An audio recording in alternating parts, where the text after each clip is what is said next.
Bismillahirrahmanirrahim. Assalamualaikum warahmatullahi wabarakatuh. Waalaikumsalam warahmatullahi wabarakatuh. Untuk kuliah lanjutan hari ini kita akan menjelaskan tentang analisis regresi dan korelasi linier sederhana dan analisis regresi dan korelasi linier berganda. Ini merupakan kelanjutan dari kuliah yang lalu. Yang lalu kita sudah membahas tentang asumsi klasik regresi. Jadi persyaratan-persyaratan untuk penggunaan uji analisis ini kalian sudah pahami.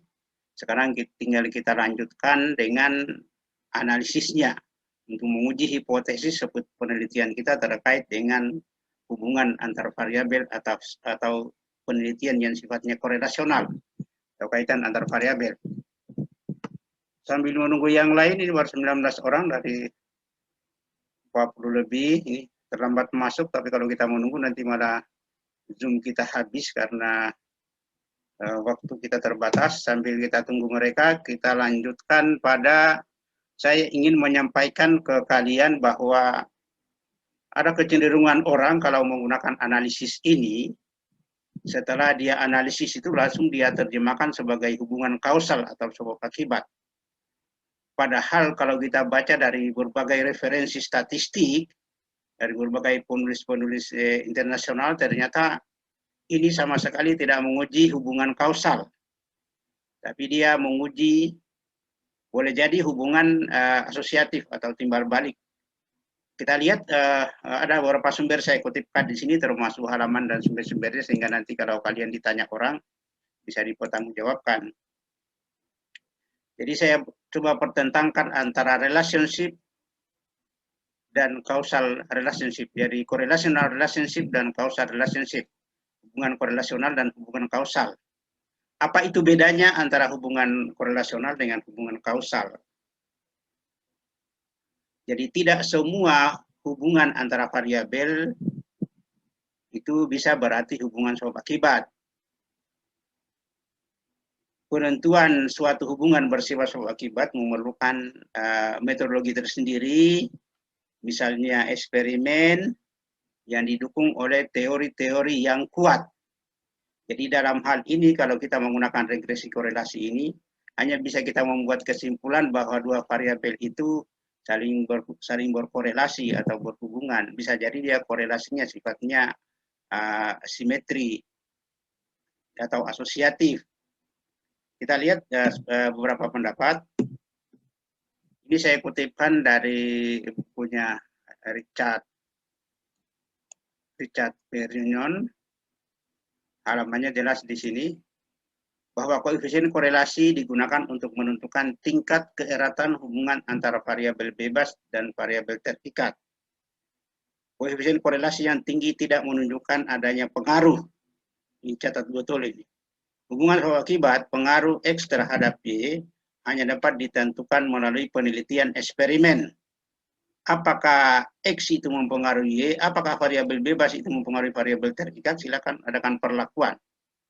Kalau ternyata setelah diadakan perlakuan ada pengaruhnya, silakan simpulkan pengaruh antara X dengan Y.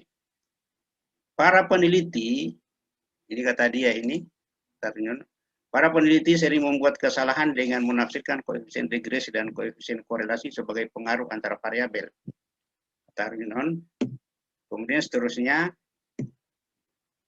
Davis Kleinbaum, harus selalu diingat bahwa hubungan yang sangat kuat antara variabel bebas dan variabel terikat dalam analisis regresi dan korelasi tidak dapat ditafsirkan bahwa variabel bebas mempengaruhi variabel terikat. Untuk menguji hubungan sebab akibat dibutuhkan metodologi lanjutan, misalnya penelitian eksperimen. Ini harus diingat betul, ini harus diingat betul karena ini bukan ini sumber dari buku-buku sumber asli, buku rujukan aslinya, bukan pengarang yang berbahasa Indonesia. Karena kalau kita kebiasaan orang Indonesia mengarangkan hanya menyalin, kemudian menyalin juga keliru. Kemudian Sam Kaskacigan menjelaskan bahwa analisis korelasi bertujuan untuk menentukan tingkat keeratan hubungan antar variabel. Jadi keeratan hubungan atau bisa disebut dengan variansi bersama atau kebersamaan mereka. antara X dengan Y itu, tapi yang tidak jelas di situ, yang tidak diukur oleh analisis ini adalah variabel mana yang mempengaruhi dan variabel mana yang dipengaruhi. Ini catat betul ini, dia tidak mengukur itu, tapi mereka kebersamaannya ada berapa persen, biasanya diukur dengan koefisien determinasi. Atau saling keterkaitan antara variabel itu ada berapa persen, tapi tidak menunjukkan bahwa yang satu mempengaruhi yang lain. Hanya saling mempengaruhi, mungkin bisa kita katakan seperti itu, bahwa X bisa terjadi lebih dahulu atau Y bisa terjadi lebih dahulu. Semakin tinggi variabel bebas dan variabel terikat, semakin tinggi koefisien korelasi antara variabel bebas dan variabel terikat, maka semakin tepat variabel bebas dalam meramalkan variabel terikat. Semakin lebih tepat dalam meramalkan variabel terikat. Kemudian tujuan analisis regresi adalah, ini perhatikan tujuan analisis regresi untuk menentukan ada tidaknya hubungan antar variabel. Jadi hubungan antar variabel itu sebenarnya tidak ditentukan korelasi dari regresinya. Karena regresi itu sifatnya adalah, makanya kan yang diuji terlebih dahulu biasanya kalau dalam analisis begini adalah regresi dulu. Kalau regresinya signifikan, dilihat dari ANOVA-nya, maka berarti bisa dilanjutkan ujinya. Kalau regresinya tidak signifikan, maka berarti tidak ada korelasi juga. Jadi dia satu pasangan analisis yang tidak bisa dipisah. Perhatikan ini kesalahan, saya berkali-kali saya dengar bahwa korelasi itu dia bisa digunakan sendiri. Maksudnya kalau mau menghitung hubungan antar variabel tinggal gunakan rumus korelasi. Itu keliru. Regresi dan korelasi ini dia satu pasang analisis di mana regresinya untuk menentukan sifat hubungannya. Jika regresinya signifikan maka kesimpulannya ada hubungannya, dan kemudian dilanjutkan dengan korelasi untuk melihat tingkat keeratan hubungan antar variabel. Tetapi kalau regresinya tidak berarti, tidak signifikan, maka tidak pernah ada korelasi juga. Ini perhatikan, tidak pernah ada uji korelasi, karena korelasi itu adalah hanya ditunjukkan oleh regresi. Jadi seberapa signifikan regresinya, kemudian dihitunglah seberapa erat hubungan antar variabel itu. Ini harus dicatat betul ini. Nah, ini. Analisis regresi dan korelasi dapat juga digunakan untuk menguji pengaruh variabel perlakuan terhadap variabel terikat dalam penelitian eksperimen. Boleh, tidak apa-apa. Karena sudah terbukti memang ada teori yang menunjukkan bahwa dalam eksperimen itu kan kita akan mempengaruhi variabel bebas dengan memberikan perlakuan terhadap variabel terikat. Misalnya model pembelajaran itu variabel bebas, kita pengaruhi dengan perlakuan kita, kemudian kita ukur dampaknya terhadap variabel terikat. Kalau ini adalah eksperimen, dan ini pengaruh yang sesungguhnya. Pengaruh yang sesungguhnya itu hanya didapatkan melalui penelitian eksperimen. Tapi kalau untuk menguji seberapa besar pengaruhnya, bisa saja digunakan analisis regresi korelasi. Kenapa tidak? Karena kan jelas dia ada dasar teorinya. Makanya bisa digunakan ini analisis ini. Kalau memang dia ada dasar teorinya bahwa yang satu mempengaruhi yang lain, silakan disimpulkan pengaruh. Tapi kalau tidak, jangan, karena analisis ini prinsipnya dibuat untuk menguji kaitan antar variabel. Bukan bukan hubungan kausal atau hubungan apalagi satu arah. Ini bukunya Ferguson saya kutip. Analisis regresi digunakan untuk menentukan bentuk atau sifat hubungan antar variabel penelitian. Sedangkan analisis korelasi digunakan untuk menentukan tingkat keeratan hubungan atau variansi bersama antara variabel, atau bisa disebut dengan concomitant variation, atau variansi bersama atau kebersamaan mereka. Tapi tidak menguji bahwa yang satu mempengaruhi yang lain. Ini Ferguson. Kemudian seterusnya ini penting untuk diingat bahwa koefisien regresi dan korelasi tidak menunjukkan pengaruh atau hubungan sebab akibat. Regresi dan korelasi tidak sama dengan pengaruh, kata dia ini. Kemudian kesalahan yang sering ditemukan adalah koefisien regresi dan korelasi selalu ditafsirkan sebagai hubungan sebab akibat atau pengaruh antara variabel. Ini juga menurut Friedrich Grafeter dan Ludwig Wallner. Kemudian Frankel-Wallen, mereka mengatakan studi korelasional tidak dengan sendirinya menunjukkan hubungan sebab akibat. Korelasi tinggi antara variabel sering menjadi fokus penelitian tambahan dengan kalau menurut mereka ini, kalau ternyata ditemukan korelasi yang tinggi antara dua variabel itu, maka silakan berikan perlakuan. Misalnya ada korelasi tinggi antara motivasi dengan hasil belajar.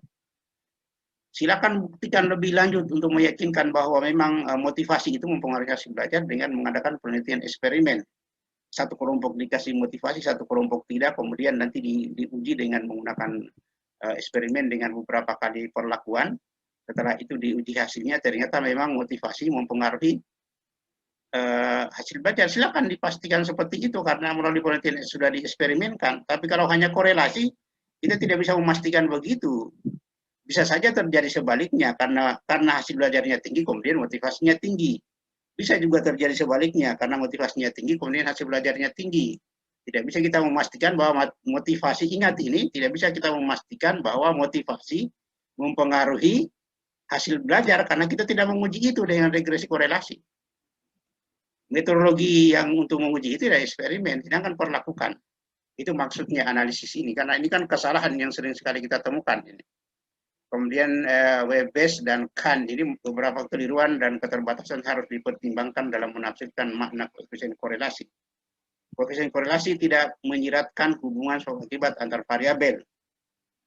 Sebuah studi eksperimen terkontrol hampir pasti akan menunjukkan beberapa hubungan sebab akibat.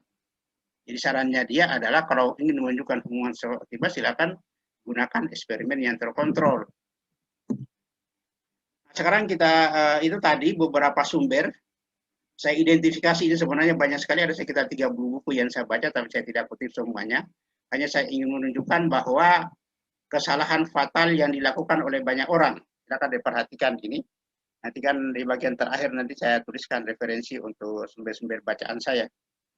Saya ingin melanjutkan dengan analisis regresi dan korelasi linier sederhana sebagai inti dari kuliah kita pada hari ini. Ya, pada kuliah minggu lalu kita sudah belajar tentang bagaimana uji asumsi klasik regresi dan korelasi. Ingat, regresi dan korelasi ini kalau dalam konteks penelitian dia suatu pasang analisis data, di mana korelasi itu ada apabila regresinya signifikan. Kalau regresinya tidak signifikan, maka korelasinya juga tidak pernah ada. Karena regresi itu adalah menguji sifat hubungannya dengan menggunakan persamaan matematis, sedangkan korelasi itu adalah bagaimana tingkat keeratan hubungan antar variabel. Persyaratan atau asumsi yang harus kita penuhi sebagaimana kuliah kita minggu lalu, saya ulangi kembali untuk menyegarkan. Yang pertama adalah datanya interval atau rasio. Ini sudah dipahami ini di kuliah statistik dasar, bahwa ada 4 jenis data statistik, yaitu data nominal, ordinal, interval, dan rasio. Nominal itu dia hanya sifatnya untuk membedakan, dia biasa disebut sebagai data kualitatif, misalnya antara satu keranjang mangga dengan satu keranjang jeruk, itu tidak bisa dibandingkan bahwa yang satu lebih baik dari yang lain, tapi hanya untuk membedakan saja bahwa satu keranjang mangga kita kasih 1 dan satu keranjang jeruk misalnya kita kasih 0. Atau laki-laki perempuan misalnya, laki-laki kita kasih skor 0, perempuan kita kasih skor 1. Skor 0 dan 1 ini tidak ada maknanya, hanya untuk membedakan. Itu yang disebut sebagai data nominal. Atau biasa juga disebut dengan data non-metrik, atau biasa juga disebut dengan data kualitatif. Dalam hal ini, kalau ada data seperti itu, tidak bisa dianalisis, kecuali nanti ada regresi lain tentunya, ada regresi kualitatif, nanti kita pelajari sendiri. Kemudian minimal sampelnya adalah 30. Kenapa kalau kurang dari 30? Karena pengambilan keputusan terkait dengan regresi dan korelasi ini, kalau kurang dari 30 biasanya tidak bermakna. Tidak ada maknanya, tidak signifikan lah maksudnya. Kemudian yang berikutnya adalah sampelnya harus acak.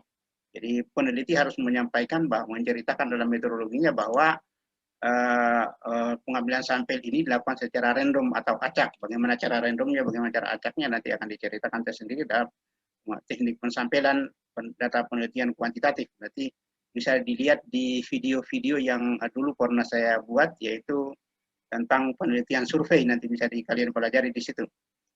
Kemudian data bersifat linier, ini salah satu syaratnya, kita sudah uji yang lalu bagaimana menguji linearitas. Kemudian datanya bersifat homokedastis. Homokedastis itu maksudnya adalah dalam kelompok-kelompok regresi antara Y dan Y itu adalah homogen. Kemudian tidak ada multikolinier antara variabel bebas, khusus untuk yang menggunakan lebih dari suatu variabel bebas. Kita sudah jelaskan yang lalu. Kemudian data Y berskala minimal interval tadi sudah. Ekstensi untuk setiap nilai dari variabel X yang tetap variabel X yang tetapi adalah variabel random dengan distribusi tertentu yang mempunyai mean dan variance. Ya, kalau ini harus diperhatikan bahwa ekstensi untuk setiap nilai dari variabel X yang tetap, Y adalah variabel random dengan distribusi probabilitas tertentu, tentu distribusi normal yang dimaksudkan. Nilai Y secara statistik dia harus saling bebas. Kalau ada beberapa Y dia harus saling bebas. Linearitas nilai-nilai Y adalah sebuah fungsi garis lurus dari X. Kemudian homokedastis, variansi dari Y adalah sama pada beberapa X. Ini yang homokedastis. Distribusi normal pada beberapa nilai tertentu X yang mempunyai distribusi normal. Ini dulu kita sudah uji dengan normalitas residual. Ini asumsi linearitas. Jadi kalau ada beberapa variabel yang beberapa pasangan data ini antara S1, S2, S1Y, S2Y, S3Y, dan seterusnya, maka dia harus menunjukkan bahwa dia mengikuti garis lurus, tidak berbentuk parabola atau hiperbolik. Ini uji linearitas. Ini uji linearitas. Kemudian kita lanjutkan, kita ingin menjelaskan tentang apa itu analisis regresi. Analisis regresi adalah analisis statistik yang menguji hubungan linear antara dua atau lebih variabel kuantitatif, sehingga salah satu variabel dapat diramalkan dari variabel lainnya. Menguji hubungan linear antara dua variabel bebas, antara dua atau lebih variabel, kemudian sehingga nanti salah satu variabel dapat diramalkan dari variabel lainnya. Jadi untuk meramalkan hubungan antara dua variabel yang bersifat linear. Kemudian mempelajari dan mengukur hubungan statistik yang terjadi antara dua variabel atau lebih. Meramalkan atau memperkirakan nilai dari suatu variabel dalam hubungannya dengan variabel lain yang diketahui. Atau teknik statistik yang digunakan untuk memeriksa dan memodelkan hubungan antara variabel. Itu regresi. Kemudian analisis regresi dan korelasi linear sederhana merupakan hubungan antara satu variabel independen dengan satu variabel. Kalau yang regresi korelasi sederhana itu adalah hubungan antara satu variabel bebas dan satu variabel terikat. Variabel independen dengan variabel dependen. Kemudian analisis regresi dan korelasi linear sederhana merupakan metode statistik yang digunakan untuk menganalisis hubungan linear antara satu variabel independen dengan satu variabel dependen. Ya, pada dasarnya metode ini berfungsi untuk mengetahui arah hubungan dan tingkat keeratan hubungan. Ya, jadi ini intinya bahwa analisis regresi dan korelasi itu berfungsi untuk mengetahui arah hubungan dan tingkat keeratan hubungan, dan tingkat keeratan hubungan antar variabel, bukan hubungan kausal atau sebab akibat. Jadi arah hubungannya dan tingkat keeratan hubungannya antara variabel bebas dan variabel terikat, tetapi bukan hubungan yang sifatnya sebab akibat. Kemudian kita lanjutkan. Ada juga regresi tentunya yang tidak linear, regresi non-linear, kuadratik, logaritmik, eksponensial, kubik, hiperbolik. Biasanya begini, ini kalau dalam analisis regresi dan korelasi linear sederhana, ternyata korelasinya biasanya tidak signifikan, maka mungkin terjadi bukan regresi linear. Tidak terjadi, maksudnya linear itu adalah yang satu meningkat, yang lainnya juga ikut meningkat. Atau yang satu menurun, yang lainnya juga ikut menurun. Itu disebut linear. Kemudian selanjutnya, ini jenis variabelnya ada variabel bebas, variabel independen, ada variabel independen terikat tergantung atau kriterium. Kemudian biasanya disimbolkan dengan Y. Kemudian variabel bebasnya, variabel independen, bebas tak tergantung atau prediktor, biasa disimbolkan dengan S. Ini contoh bentuk persamaan garis regresi, Y topi sama dengan A tambah BX. Kemudian kita cari koefisien A, koefisien regresi A-nya itu sama dengan rata-rata Y dikurangi dengan B kali rata-rata X. B-nya itu didapat dengan cara seperti ini. Ini rumus-rumus sederhananya ini. Kemudian pengujian hipotesis koefisien regresi. Ini rumus-rumusnya untuk parameter A itu A T hitung sama dengan A kurang A0 untuk parameter uji parameternya. B-nya adalah seperti itu. Kemudian standar error kesalahan bakunya dihitung dengan rumus ini. Terus model regresi, perhatikan model regresi. Model ini garis regresi ini, kalau dia lurus ke atas, maka ini berarti linear positif. Itu yang ini, linear positif. Kalau yang lurus ke bawah, itu linear negatif. Tetapi kalau yang melengkung begini, ini pasti tidak linear. Maka kalau dia modelnya seperti ini, tidak bisa diuji dengan regresi dan korelasi linear, karena tadi mensyaratkan linear, harus cari rumus lain. Kalau yang ini adalah lurus, ini tidak ada hubungan. Perhatikan ini di sini dalam diagram pencar ini ada titik-titik di dalamnya. Titik-titik ini adalah pertemuan antara garis X sebagai garis datar, ini garis horizontal, ini garis Y. Jadi pertemuan misalnya X1 misalnya X-nya 5, Y-nya misalnya 3, maka nanti dia akan ketemu di sini. Jadi 35 biasanya didahulukan S ditulis. Jadi inilah pertemuan-pertemuan, dan titik-titik ini semakin jauh titik ini dari garis linier ini, maka korelasinya semakin rendah. Semakin dekat dengan ini maka semakin tinggi. Apalagi kalau dia berhimpit dengan garis ini, maka korelasinya 1. Jadi kaitannya. Kalau ini garis regresi, kemudian seputaran garis regresi ini, titik-titik ini adalah menunjukkan korelasinya. Jadi bagaimana mungkin regresi mempengaruhi korelasi kalau modelnya seperti itu? Bagaimana mungkin regresi dan korelasi mempengaruhi? Karena ini kan sebenarnya ini pertemuan antara X dengan X itu adalah misalnya motivasi, Y-nya itu adalah hasil belajar. Jadi pertemuan antara motivasi dan belajar untuk titik ini, untuk X dan Y itulah titik-titik ini. Rata-rata dari titik-titik ini itulah yang disebut sebagai korelasinya. Garis ini itulah yang disebut sebagai garis regresi. Itu maksudnya. Jadi perhatikan tadi ada 2 poin di sini, garis lurus ke atas itu semakin tinggi X, semakin tinggi Y, itu adalah hubungannya positif, signifikan. Kalau garis lurus ke bawah, berarti semakin tinggi X, yang Y-nya yang lainnya semakin rendah.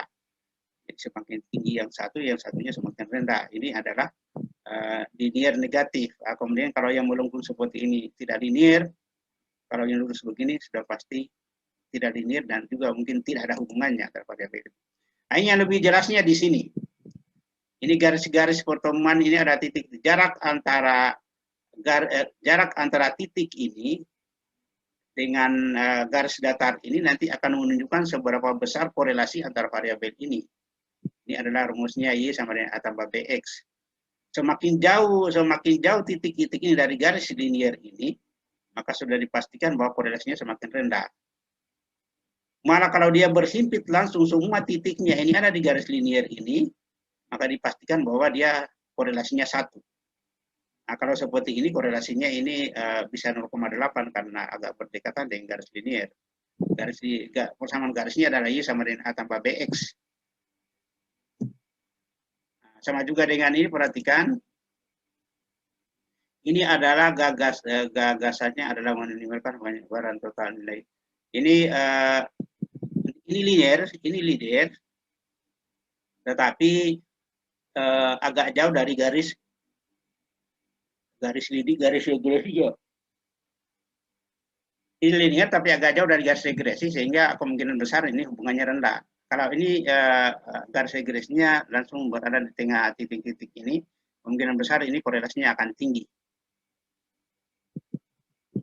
Perhatikan ini, kemudian analisis regresi linear ini tadi persamaannya sudah juga tadi.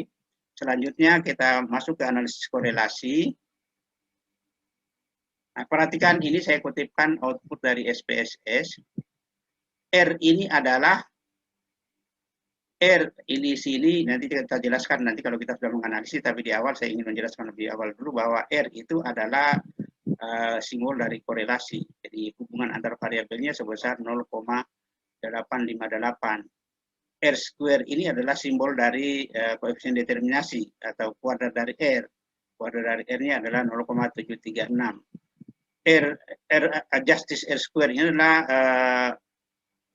R kuadrat yang disesuaikan. Disesuaikan itu nilainya 0,716. Kemudian standard error-nya 2,2 sekian. Kemudian R square C-nya 0,736 dan seterusnya. Signifikansi FC-nya itu adalah sangat signifikan karena dia lebih kecil dari 0,05. Apa maknanya? Coba kita lihat sekarang. Saya ingin menjelaskan bahwa koefisien korelasi tadi ini tadi koefisien korelasi dalam analisis regresi disebut sebagai koefisien korelasi dan diartikan sebagai korelasi atau hubungan antara variabel independen dan variabel dependen. R ini R. Saya mengartikan ini R. Ini adalah koefisien korelasinya R ini, perhatikan. Kemudian biasanya R ini mengukur seberapa kuat atau derajat keeratan suatu relasi yang terjadi antara variabel. Seberapa kuat hubungan antar variabel. Koefisien korelasi itu memiliki nilai dari -1 sampai dengan +1. Kalau kurang dari -1 atau lebih dari +1 berarti ada kesalahan hitung. Ini perlu diperhatikan ini. Jadi juga saya menemukan kalau ada mahasiswa ujian dia tidak paham sehingga salah hitung kemudian lebih dari 1. Itu pasti ada kesalahan hitung.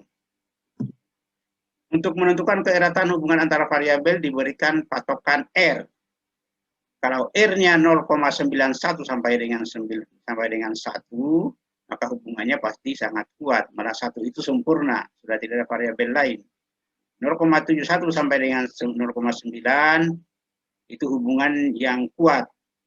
0,51 sampai dengan 0,7 hubungan yang moderat atau sedang. 0,31 sampai dengan 0,50 itu hubungan yang lemah. Tapi pasti ada hubungannya, hanya lemah. Kalau 0,0 sampai 0,3 hubungan yang sangat lemah. Ini untuk menafsirkan seberapa erat hubungan antar variabel penelitian. Kemudian tadi ada koefisien determinasi, kita lihat di sini. Di sini tadi ada koefisien determinasi yang ini. R square ini kan kita sebut sebagai koefisien determinasi ini. Koefisien determinasi. Ini koefisien determinasi atau R kuadrat. R square itu R kuadrat. Koefisien korelasi merupakan akar dari koefisien determinasi. Sebenarnya kalau koefisien korelasi antar variabel itu ya akar dari koefisien determinasi. Jadi koefisien determinasi ini kuadrat dari koefisien korelasi sebenarnya. Nilai R ini akan berkisar antara 0 sampai dengan 1. Dia tidak pernah negatif. Kenapa? Karena negatif dikuadratkan kan jadi positif. Sehingga 0 sampai 1. Kalau 1 berarti sempurna, kontribusinya sempurna, tapi kalau 0 berarti sama sekali tidak ada. Penggunaan dari koefisien determinasi ini adalah untuk ukuran ketepatan garis regresi dari hasil estimasi terhadap sekelompok data hasil observasi. Ketepatan garis regresi, tadi saya katakan di awal bahwa semakin tepat kalau atau semakin tinggi nilai R-nya itu, maka semakin tepat data-data itu berada di garis regresi. Kalau dia betul-betul berhimpit lurus berada di garis regresi, maka dipastikan R square-nya atau koefisien determinasinya itu 100%. Tidak ada variabel lain. Digunakan untuk mengukur proporsi dari jumlah variasi yang diterangkan oleh model regresi. Ya, berapa variasi dari data hubungan antara X dan Y yang dijelaskan melalui kebersamaan garis regresi. Itu koefisien determinasi. Kemudian ada lagi satu, justice R square atau R kuadrat atau koefisien determinasi yang disesuaikan. Tadi ada di sana. Kita lihat tadi ada di sana di tabel kita. Ini justice R square atau koefisien R square yang disesuaikan. Nilainya lebih rendah, coba lihat. 0,736. Kemudian ini nilainya 0,716. Nanti kita lihat sebentar kenapa dia lebih rendah. Kita jelaskan dulu satu-satu. Justice R square, kelemahan koefisien determinasi atau R. Ini sudah mau habis, nanti saya sambung kembali. Kelemahan koefisien determinasi atau R square atau R kuadrat adalah nilainya akan selalu meningkat jika jumlah variabel bebas ditambahkan. Ini perhatikan, ini dalam analisis regresi ganda atau regresi berganda atau regresi multiple, biasanya kita menggunakan sejumlah variabel. Nah, dan ukurannya yang kita gunakan untuk menunjukkan koefisien determinasi selama ini adalah R square atau R kuadrat. Tapi kenyataannya kalau kita perhatikan, R square itu ternyata dia agak lemah kalau digunakan untuk melihat koefisien determinasi. Kenapa? Karena ternyata setiap penambahan satu variabel, misalnya kita melibatkan 3 variabel, maka nilai R square ini akan selalu bertambah, atau nilai koefisien determinasi akan selalu bertambah. Kendati pun tambahan variabel itu ternyata dampaknya tidak signifikan terhadap model. Maksudnya tidak ada maknanya terhadap model, tidak membuat model itu meningkat kalau kita ukur, tapi kalau koefisien determinasi dia selalu nanti akan meningkat, tidak pernah menurun dia. Awalnya misalnya koefisien determinasi antara variabel X dengan Y itu misalnya 0,3. Begitu tambah satu variabel menjadi 0,4, tambah satu variabel menjadi 0,5, tambah satu variabel menjadi 0,6. Hanya saja tambahan-tambahan variabel itu, kendati pun ternyata tambahan variabel itu dia sifatnya tidak signifikan, tetap saja meningkatkan R koefisien determinasi ini. Ini kelemahan dari koefisien determinasi kalau kita gunakan sebagai dasar untuk menentukan kontribusi variabel X terhadap variabel Y. Ini diingat ini. Kelemahannya ada di situ. Dia meningkat terus kalau tambah variabel, meningkat tambah variabel. Kendati pun kalau kita uji misalnya dengan square chain atau perubahannya, ternyata penambahan dari variabel tambahan itu ternyata tidak signifikan. Itu yang menjadi kelemahannya. Maka untuk mengatasi hal ini, nilai R2 harus disesuaikan. Di sana tadi kita sebut justice R square di tabel. Justice square ya, ini ada di tabel ini, justice square. Nah, sementara kita lihat lah, mungkin belum paham, tapi nanti kita akan ini berlanjut terus ini. Kemudian justice square itu bertujuan untuk menyesuaikan kontribusi variabel independen dalam model regresi. Yang tadi itu tambahan-tambahan yang tidak bermakna tapi tetap meningkat, itu harus disesuaikan. Maka itulah kemudian rumus muncullah justice square. Dengan penyesuaian ini, maka koefisien determinasi akan meningkat jika variabel yang baru ditambahkan tersebut dapat memberikan kontribusi yang signifikan terhadap model regresi. Iya, dengan penyesuaian ini, maka tambahan-tambahan variabel tadi akan meningkatkan R square apabila memang akan meningkatkan koefisien determinasi apabila memang tambahan variabel itu dia memberikan sumbangsi positif terhadap model regresi. Sebaliknya kalau dia tidak signifikan sumbangsinya, maka nilai just square-nya atau R square tadi akan turun. Atau koefisien determinasi harusnya turun. Tetapi karena kalau tadi dia hitung secara keseluruhan dan selama ini kita menggunakan koefisien determinasi atau R square itu kita sebut sebagai kontribusi, maka sebetulnya ternyata ada kekeliruan di situ. Ini harus dipahami, ini ada kekeliruan dalam membuat keputusan karena ternyata dia termasuk dengan menggunakan R square itu, maka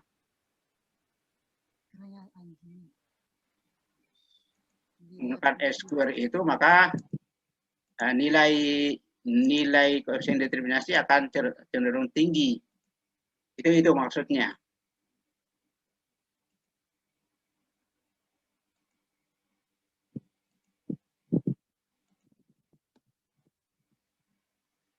Nah, justice square atau R yang disesuaikan atau koefisien determinasi yang disesuaikan sering digunakan pada model regresi yang melibatkan lebih dari 2 variabel prediktor atau 2 variabel bebas. Kalau regresi tapi kelihatannya kalau dalam analisis regresi sederhana juga ada penyesuaian juga, maksudnya untuk satu variabel, nanti kita lihat sebentar. R yang disesuaikan dianggap sebagai estimasi populasi yang lebih teliti dan berguna untuk membandingkan nilai R kuadrat antara model dengan jumlah variabel independen yang berbeda. Jadi kalau untuk dalam analisis regresi berganda, justice R square atau R kuadrat yang disesuaikan itu dianggap sebagai estimasi populasi yang lebih teliti. karena dia tidak terpengaruh oleh banyaknya variabel yang ditambahkan dalam model.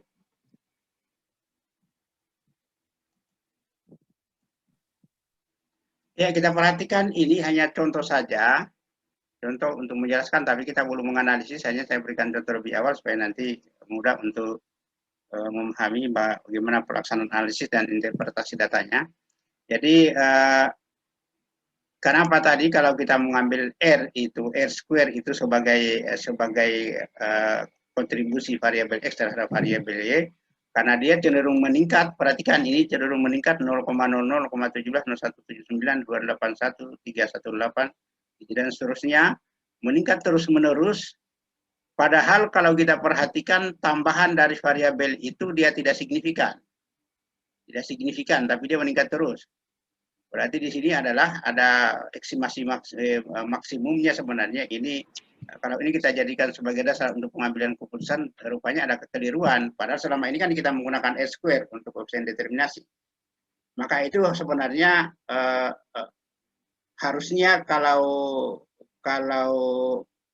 tambahan variabel itu tidak signifikan, harusnya langsung dieliminasi dari model. Nah, maka itulah kemudian muncullah perbaikannya, yaitu justice R square. Kelihatan di sini, kalau dia tidak signifikan, maka justice R square-nya akan menurun. Coba perhatikan yang tidak signifikan dari akan kelihatan dia menurun, ketimbang kalau yang R square tadi ini contoh perhitungannya ini. Berbeda dengan R square, R square justice tidak searah, nilainya naik dan turun ketika ditambahkan variabel baru. Hal ini yang membuktikan bahwa R square justice tidak berpengaruh terhadap banyak atau sedikitnya variabel dalam model. Itu kesimpulannya. Kemudian ini kita bicara koefisien korelasi juga sebenarnya sama tadi dengan koefisien regresi. Lihat ini, ya kalau ini korelasinya pasti tinggi. Ini linear positif. Ini korelasinya pasti ini karena dia persis berada di garis ini, korelasinya itu 1. Karena ini korelasinya dia -1 karena berbanding terbalik. Kalau begini, ini korelasinya pasti tidak ada. Kenapa? Karena menyebar itu datanya, itu kayak bola. Ini tidak ada korelasinya. Karena jauh, kalau kita buat garis linear di tengah ini datanya terlalu jauh semua, sehingga tidak akan ada korelasi. Kalau model seperti ini penyebaran datanya, ya apalagi scatter plotnya biasanya 0,3 ke atas. Kalau ini model datanya menurun begini tapi agak berdekatan, itu biasanya misalnya minus 0,6. Ini kalau regresinya, kalau korelasinya. Nanti kita lihat sebentar. Analisis. Ini korelasi tadi. Kalau ini modelnya tadi korelasinya ini tinggi sekali. Ini karena semua berimpit dengan garis regresi dan lurus.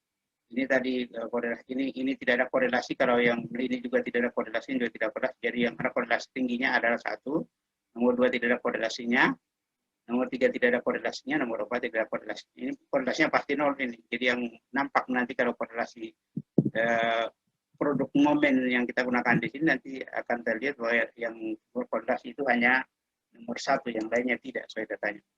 Ini korelasi negatif tapi tinggi ini korelasi positif tinggi. Ini korelasinya adalah 0. Sekarang kita ingin menjelaskan tentang bagaimana dengan regresi linear berganda. Kalau ini kan hubungan antara satu variabel independen dengan beberapa variabel, satu variabel dependen atau variabel terikat dengan beberapa variabel independen. Jadi dalam analisis regresi ini kita melibatkan 2 variabel bebas dan 1 variabel terikat, maka itu sudah termasuk kategori analisis regresi berganda. Analisis regresi linear berganda ini merupakan sebuah metode statistik yang digunakan untuk mengetahui hubungan linear antara 2 variabel bebas atau lebih dengan 1 variabel terikat. Pada dasarnya model ini berfungsi untuk mengetahui arah hubungan antara 2 variabel. Ini contoh-contoh rumus-rumusnya ini. Ini ada juga korelasi parsial. Nah, sekarang kita masuk pada contoh untuk penerapan analisis regresi dan korelasi tadi, ada judul penelitian hubungan gaya kepemimpinan kepala sekolah dan disiplin kerja dengan kinerja guru SMA. Judulnya. Kemudian variabelnya, variabel bebas adalah gaya kepemimpinan kepala sekolah. Kemudian yang keduanya disiplin kerja. Jadi ada dua variabel bebas yang kita simbolkan dengan biasanya dengan X, yaitu gaya kepemimpinan kepala sekolah dan disiplin kerja. Sedangkan variabel terikatnya adalah kinerja guru SMA yang biasanya disimbolkan dengan Y.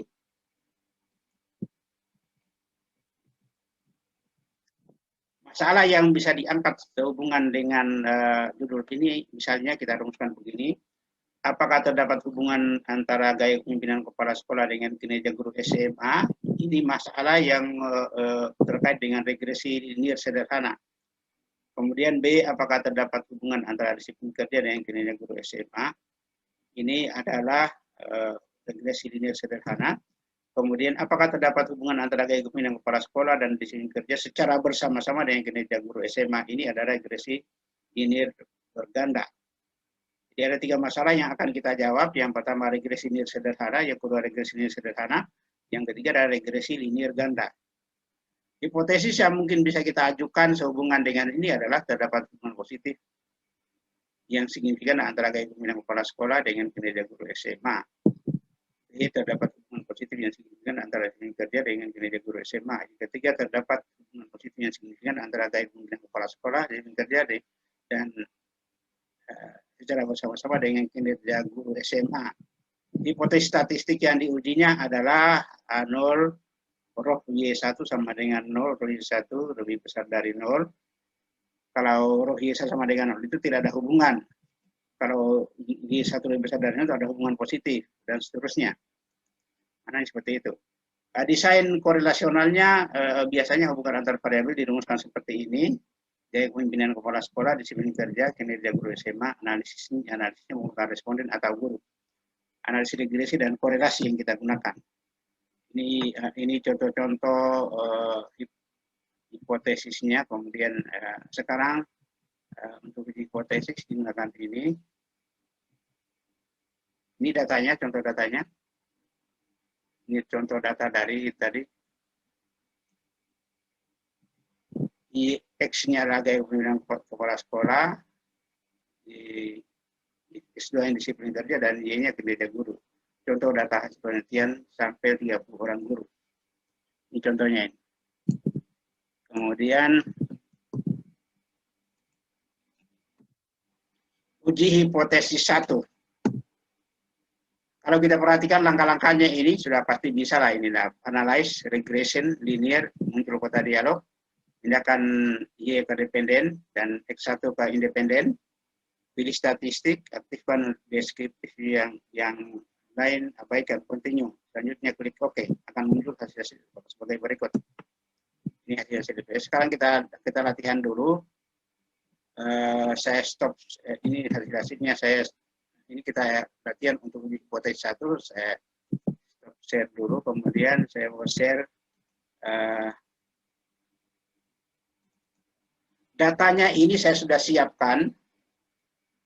Saya sudah ketik di SPSS supaya lebih cepat kita kerja.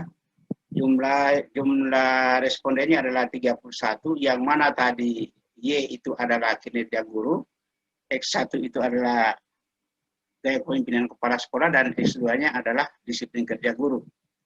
Nah, sekarang kita mau analisis data ini dengan menggunakan regresi. Untuk menguji hipotesis 1 tadi adalah regresi linear sederhana.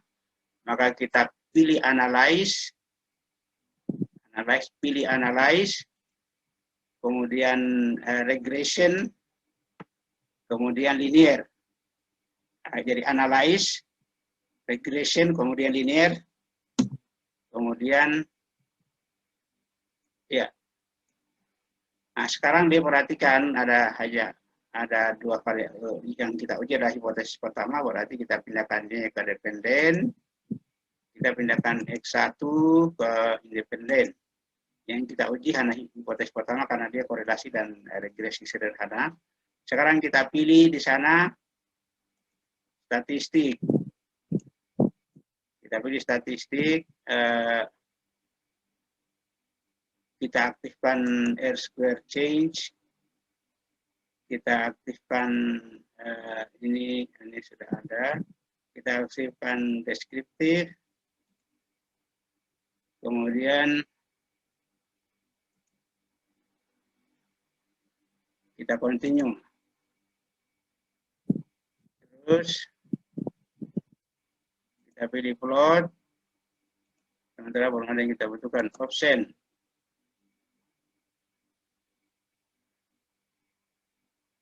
Option juga tidak ada yang kita butuh.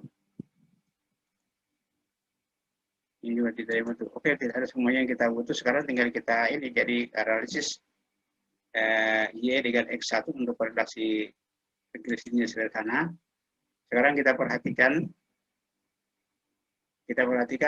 saya stop ini hasil, kita lihat hasilnya.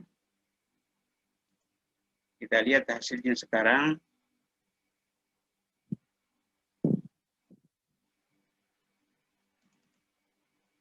Ini dari hasilnya.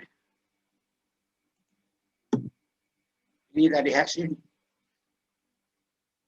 Ini output SPSS-nya. Kita lihat di sini ada model summary. Perhatikan model summary di sini ada R square, ada just R square, ada standard error of estimation, ada R square change, ada F change, ada change statistik, ada di F1, di F2 ada significant F change. Kemudian di bawahnya adalah ada tabel ANOVA. Di sini ada model sum of square, ada DF, ada mean square, ada F, ada signifikansi. Apa itu maknanya? Kemudian ada koefisien di sana. Itu namanya adalah output SPSS koefisien. Di sana ada standar size, ada standar size koefisien, ada standar size koefisien, ada model, kemudian ada signifikansi 0,13 dan 0,00. Terus kita lihat, kita maknai dulu tadi apa maksudnya. Perhatikan tadi ini hasil-hasil analisis regresi ini kan ada R square, ada S square, ada R, ada S square dan seterusnya. Ini apa maknanya semua ini? Supaya dipahami, termasuk ini, supaya dipahami, saya buatkan suatu tabel di sini untuk menjelaskan penjelasan istilah dalam output SPSS regresi linear sederhana. Yang pertama adalah R. R itu sama dengan korelasi. Jadi korelasi antara gaya kepemimpinan dan kinerja guru untuk menunjukkan seberapa besar hubungan antar variabel itu. Sedangkan R kuadrat itu adalah nilai yang mengidentifikasi proporsi variansi bersama antara kinerja dengan gaya kepemimpinan. Dalam hal ini, tadi ini 44,8% variansi dalam kinerja dijelaskan oleh gaya kepemimpinan. Kita lihat di sana. Dari model summary ini, kita pakai R square justice jadi 44,8% variansi yang terjadi pada kinerja guru dijelaskan oleh gaya kepemimpinan. Ini nih, ya, ini hasilnya. Kemudian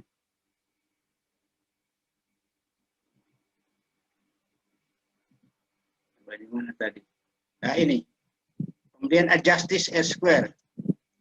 Justice R square adalah R square adalah nilai yang akurat untuk sampel yang diambil tetapi dianggap sebagai estimasi yang optimis untuk nilai populasi. Jadi dianggap sebagai estimasi yang optimis untuk sedangkan R yang disesuaikan atau adjusted R square dianggap sebagai perkiraan populasi yang lebih tepat. Perhatikan ini, kalau ini estimasinya dia terlalu tinggi, kalau R saja tadi di tabel itu, sedangkan R square justice atau R square yang disesuaikan, dia lebih cocok untuk memperkirakan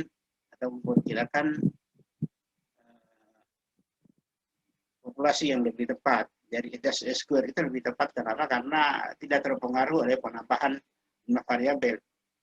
Tadi sudah kita jelaskan bahwa kalau tambahan variabel tidak signifikan maka dia menurun. Jadi dia lebih menyesuaikan.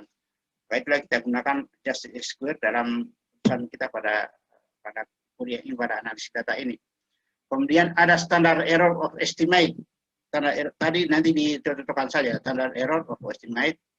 Ini ada di sini, standard error of estimate ini. Ada tabel model summary untuk regresi. Apa itu maknanya itu? Standar error of estimate, standar deviasi dari nilai yang diharapkan untuk variabel dependen atau kinerja. Kemudian yang berikutnya adalah regression, statistik yang berkaitan dengan bagian variansi yang dijelaskan. Ada juga istilah residual tadi, nanti dihubung-hubungkan saja dengan tabel tadi. Itu statistik yang berkaitan dengan bagian variansi yang tidak dapat dijelaskan. Ada juga DF. DF itu derajat kebebasan. Untuk regresi jumlah variabel independen 1, jumlah variabel independen 1, untuk residual sebanyak 30, dikurangi jumlah variabel bebas 1, dikurangi 1, maka DF-nya adalah 30 kurang 1 kurang 1 sama dengan 28. Kemudian sum of square untuk regresi ini adalah jumlah kuadrat antara kelompok untuk residual. Jumlah kuadrat dalam kelompok, perhatikan bahwa dalam hal ini terdapat porsi yang lebih besar dari variansi yang tidak dapat dijelaskan daripada variansi yang dijelaskan. Kenyataan juga tercermin dalam R kuadrat. Kemudian mean square, jumlah kuadrat dibagi derajat kebebasan. F itu regresi kuadrat, rata-rata dibagi dengan residual kuadrat rata-rata. Signifikansi F, kemungkinan bahwa hasil dapat terjadi secara kebetulan. B itu koefisien dan konstanta untuk persamaan regresi linear. Gaya kepemimpinan, prediktor, ini persamaan garis regresi. 23,54 tambah 0,648 kinerja. Standar error, kesalahan standar untuk ukuran stabilitas atau kesalahan pengambilan sampel dari nilai B. Beta itu adalah koefisien regresi standar atau biasa disebut sebagai koefisien jalur. Ada di sana tadi. Ini beta. Ini disebut sebagai koefisien jalur ini. Kemudian T itu adalah dibagi dengan kesalahan standar atau B. Kemudian apalagi signifikan of T. Signifikan of T itu kemungkinan bahwa hasilnya dapat terjadi secara kebetulan. Itu penjelasannya. Sekarang bagaimana cara menafsirkan penjelasannya tadi, nanti bisa dibaca sendiri. Menafsirkan output SPS. Sekarang bagaimana cara menafsirkan output SPS tadi yang kita sudah punya tadi. Ini adalah hasil perhitungan kita. Yang pertama kita lihat adalah tabel ANOVA. ANOVA di sini terlihat bahwa P signifikansinya lebih kecil dari 0,05. Jadi P itu 0,00000 lebih kecil dari 0,05. Artinya hubungan antara X dan Y signifikan. Jadi pertama sekali yang kita lihat adalah ANOVA-nya. Sebab kalau ANOVA tidak signifikan, maka pengujian sudah tidak bisa dilanjutkan. Perhatikan ANOVA-nya di sini, dia di signifikansinya 0,00, sehingga kita menyimpulkan bahwa terdapat hubungan linear positif yang signifikan antara X1 dengan Y. Itu kesimpulannya, karena signifikansinya jauh lebih kecil dari 0,05.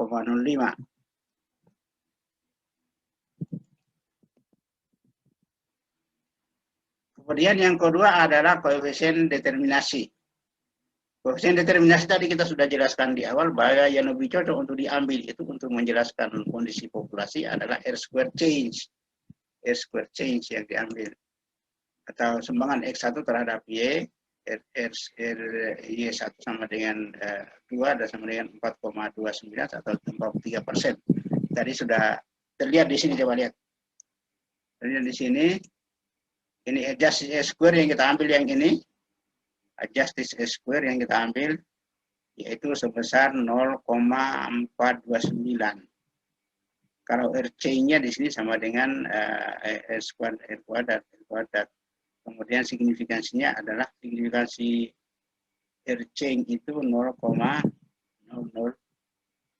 Kemudian sampai lanjutkan sekarang untuk yang kedua adalah koefisien. Koefisien ini hasil output SPSS, penafsiran output koefisien regresi. Di koefisien regresi ini kita tafsirkan seperti ini. Koefisien nilai konstanta regresi A sama dengan 23,54, di mana signifikansinya adalah 0,03 lebih kecil dari 0,05, berarti ini signifikan. Dan koefisien regresi B itu nilainya ada 0,648, signifikansinya lebih kecil dari 0,05 sehingga dia dikatakan signifikan. Dengan demikian maka pasangan garis regresi Y sama dengan 2 tambah 543 tambah 0,648 S1 layak untuk digunakan untuk memprediksi hubungan antara XT dengan hubungan antara Y dengan X1. Ini cara memaknai koefisien regresi dalam proses. Kemudian yang berikutnya koefisien regresi. Nah, kita sudah simpulkan bahwa dari model summary 43% dari ANAVA-nya juga ANAVA-nya signifikan, maka berarti persamaan garis regresi yang kita temukan ini layak untuk digunakan meramalkan hubungan antara variabel gaya kepemimpinan dengan kinerja guru atau Y dengan X1.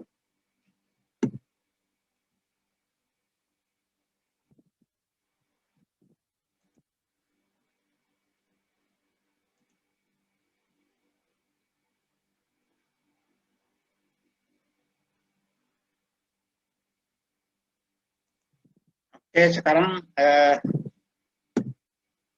kita lanjutkan. Ini kesimpulannya berdasarkan hasil pengujian tadi. Berdasarkan hasil analisis regresi dan korelasi sederhana, korelasi linier sederhana, Y atas S1 diperoleh persamaan garis regresi Y topi sama dengan 23,545 tambah 0,68 X1. Koefisien determinasi disesuaikan atau R square adjusted sebesar 0,429 atau 43%. Hal ini menunjukkan bahwa gaya kepemimpinan kepala sekolah merupakan salah satu prediktor kinerja guru SMA dengan kontribusi sebesar 43%, yaitu tadi 42,8 ya, kemudian dibulatkan jadi 43.